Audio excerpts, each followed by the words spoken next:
Hello students, welcome to our channel. आज की इस वीडियो में मैं आपको छत्तीसगढ़ माध्यमिक शिक्षा मंडल रायपुर द्वारा जारी सितंबर माह के असाइनमेंट नंबर 2 कक्षा 12वीं विषय हिंदी का संपूर्ण उत्तर बताने वाला हूं। तो वीडियो में अंत तक बने रहें और वीडियो को पूरा देखें। इससे पहले अगर आप हमारे चैनल पर नए हैं तो हमारे चैनल को सब्सक्राइब कर लीजिए, क्योंकि हम ऐसे ही सभी पाक्षिक परीक्षाओं और मासिक असाइनमेंट्स के आंसर लाते हैं। ये वीडियो आपके हेल्प के लिए है, तो वीडियो को लाइक ज़रूर कर दीजिए। तो चलिए चलते हैं। सबसे पहले प्रश्न देख लेते हैं। हमें कुल 5 प्रश्न दिए हुए हैं। ये हमारे प्रश्न हैं। तो चलिए चलते हैं आंसर शीट पे। तो ये है हमारा आंसर शीट। हमें इस प्रकार के बाज़ार में उपलब्ध असाइनमेंट प्रोजेक्ट पर ही इसे लिखकर जमा करना है। तो चलिए चलते हैं। प्रश्न 1 है हमारा, किशनदा एक ऐसा चरित्र है जो यशोधर बाबू का अनुकरणीय है। आपके विचार में किशनदा की सोच जीवन के संदर्भ में कितनी तर्कसंगत है, स्पष्ट कीजिए। उत्तर है, यशोधर पंत जब गांव से दिल्ली आए तो सर्वप्रथम किशनदा ने ही उन्हें सहायता की। किशनदा ने यशोधर पंत को मेज़ का रसोइया बनाकर रख लिया, क्योंकि तब तक यशोधर जी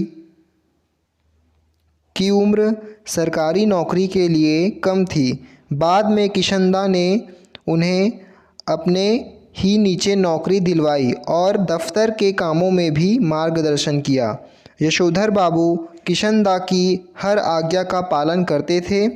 उनके साथ रहते रहते यशोधर बाबू भी उन्हीं की तरह सिद्धांतवादी बन गए। किशनदा और यशोधर बाबू दोनों का व्यक्तित्व सराहनीय है। किशनदा एक ऐसा चरित्र है जो यशोधर बाबू का प्रतिच्छाया है। किशनदा एक सिद्धांतवादी व्यक्ति थे। जीवन के संदर्भ में उनके विचार बहुत ही उत्तम हैं, पर समय के साथ बदलना भी आवश्यक है। यशोधर बाबू अपने समय में भी किशनदा के ही अनुसार चलते हैं, जो कि सही नहीं है। व्यक्ति को समय के साथ खुद को बदलते रहना चाहिए, क्योंकि बदलाव संसार का नियम है जिसका पालन सभी को करना चाहिए। प्रश्न दूसरा है, निम्नलिखित काव्यांश पर आधारित प्रश्नों के उत्तर अपने शब्दों में लिखिए। स्लेट पर या डैश डैश हो रहा है। प्रश्न 2 का है, उषा का दृश्य कैसा लग रहा है। उत्तर का, उषा का दृश्य कुछ इस प्रकार लग रहा है। भोर के नीले आकाश पर उषा की ललिमा पड़ रही है और वह ऐसी प्रतीत हो रही है मानो जैसे नीले पानी में किसी सुंदरी का गोरा झिलमिलाता शरीर हिल रहा हो। प्रश्न खा है, उषा का जादू किस प्रकार टूटता है। उत्तर है, सूर्य उदय होते ही उषा का जादू टूट जाता है। सूर्य का प्रकाश फैलने से उषा का हर क्षण परिवर्तित होने वाला रंग बिरंगा दृश्य दिखाई देना बंद हो जाता है। प्रश्न ग है, नीला जल क्या है, उसमें क्या हिल रहा है। उत्तर है, भोरकालीन आकाश को नीला जल कहा गया है। कवि को ऐसा प्रतीत होता है जैसे उसमें किसी सुंदरी का गोरा झिलमिलाता शरीर हिल रहा है। प्रश्न 3 है, जीजी ने इंद्रसेना पर पानी फेंके जाने को किस तरह से ही ठहराया। अपने उत्तर के समर्थन में कोई 3 तर्क लिखिए। उत्तर है, जीजी के अनुसार इंद्रसेना पर पानी फेंका जाना इसलिए सही है क्योंकि यह पानी की बर्बादी नहीं है, बल्कि इंद्र भगवान को आर्घ्य देना है। वे कहती हैं कि मनुष्य जो चीज़ पाना चाहता है पहले उसे देना पड़ता है। इसी कारण दान को बड़ा माना गया है।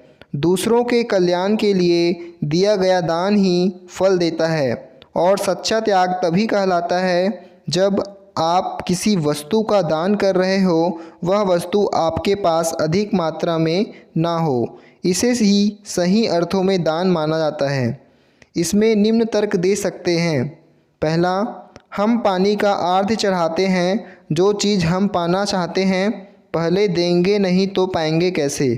दूसरा, मनुष्य को पहले त्याग करना चाहिए, फिर फल की आशा करनी चाहिए।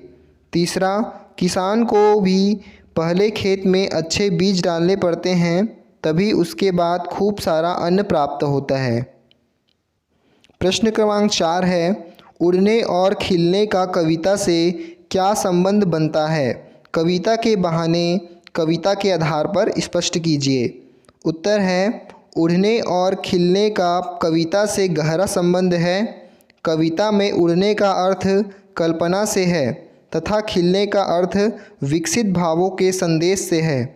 कविता में भावों को कल्पनाओं के मिश्रण से ही विस्तार मिलता है तथा भावों के विस्तार से कविता खिलकर जन जन तक जब वांछित संदेश को पहुंचाने में समर्थ होती है, तब इसी में उसकी सार्थकता सन्निहित होती है।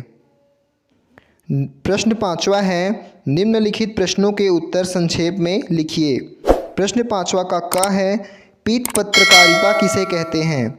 उत्तर है, सनसनी चकाचौंध या ग्लैमर फैलाने वाली पत्रकारिता को पीठ पत्रकारिता या पेज 3 पत्रकारिता कहा जाता है। प्रश्न 5वें का ख है, पत्रकारिता की किन्हीं 2 प्रकारों का नाम लिखिए। उत्तर ख, पत्रकारिता के 2 प्रकार निम्न हैं।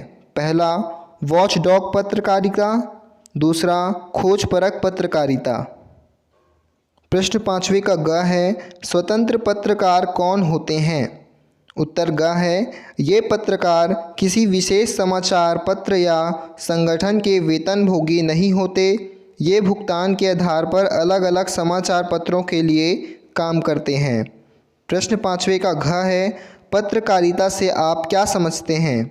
उत्तर है घ, देश विदेश में घटने वाली घटनाओं को संकलित करके उन्हें समाचार के रूप में संपादित करने की विधा को पत्रकारिता कहते हैं।